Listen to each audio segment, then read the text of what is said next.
As you heard in my introduction, I'm a retired FBI agent. I was with the FBI for a total of 20 years, and most of my career I was involved in white-collar crime. Oh, let me take that back. I investigated white-collar crime. I wasn't involved in white-collar crime myself. Now, we're going to talk about identity theft, but more specifically, what you can do as an organization to keep people's information safe. If you're the victim of identity theft, can I just get an idea how many people personally have been the victim of identity theft? If a few hands go up. How many people know someone who's been the victim of identity theft? All right, a few more hands. Let me ask you this, then. How many people have been the victim of identity theft and just don't know it yet?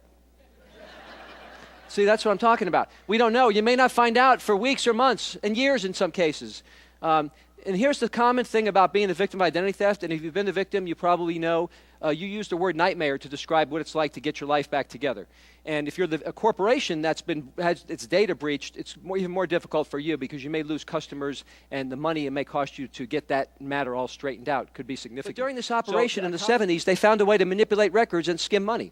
And they did it by going to the tables and actually manipulating and changing the fill slips, which they used to keep track of how many chips were being given to a table. It made it look like the players were winning more money than they were, and so they were able to skim a little bit at a time, but it added up when you counted how many tables they did it on. It added up to a pretty big operation. They also did it on the... We had a bank robber in Kansas City not too long ago. He robbed a bank, and then we interviewed him. You know, we like to find out what their motivation was, why they picked a particular bank, and he said, well, I was going to rob the Walmart across the street from the bank, but they had too much security, so he decided to rob the bank instead.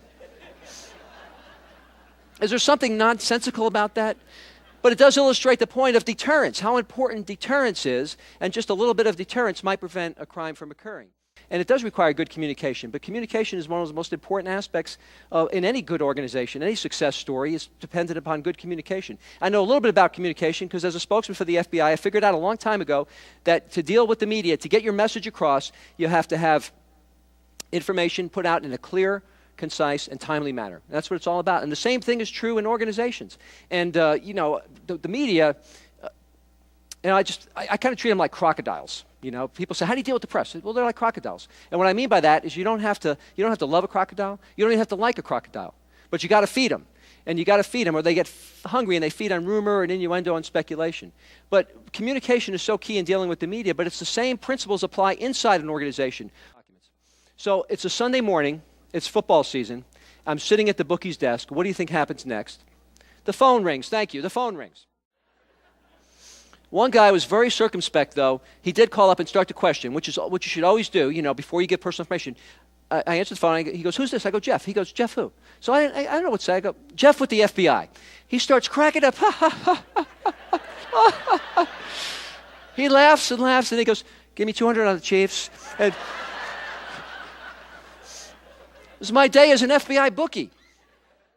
In contrast to that, the people that go online and try to trick us into giving up information are very good. They figured out ways. They sit around in internet cafes in other countries and they try to beat Westerners out of their money or out of their personal information. And they share secrets and they buy kits to do this. And they hone their skills. They're very good at lying. Phishing works on a very simple concept. It's one that was used on me when I was a media representative for the FBI, when I had to deal with reporters, which I did for 18 years. And here's how it works. I call it the dead air snare. All right, this is when a reporter asks you a question.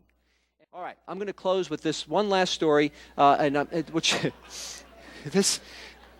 I'm right at the end of my time. So what I'm going to do is just close with this short story. And it kind of pulls three things together. We talked about common sense. We talked about encryption. And we talked about not giving out too much information when you don't know who you're talking to. So this kind of pulls it all together. True story from the annals of the FBI. Two mobsters are talking on the phone. We'll just call them Tony and Joe. It's like Tony. They have nicknames, Tony the Snake.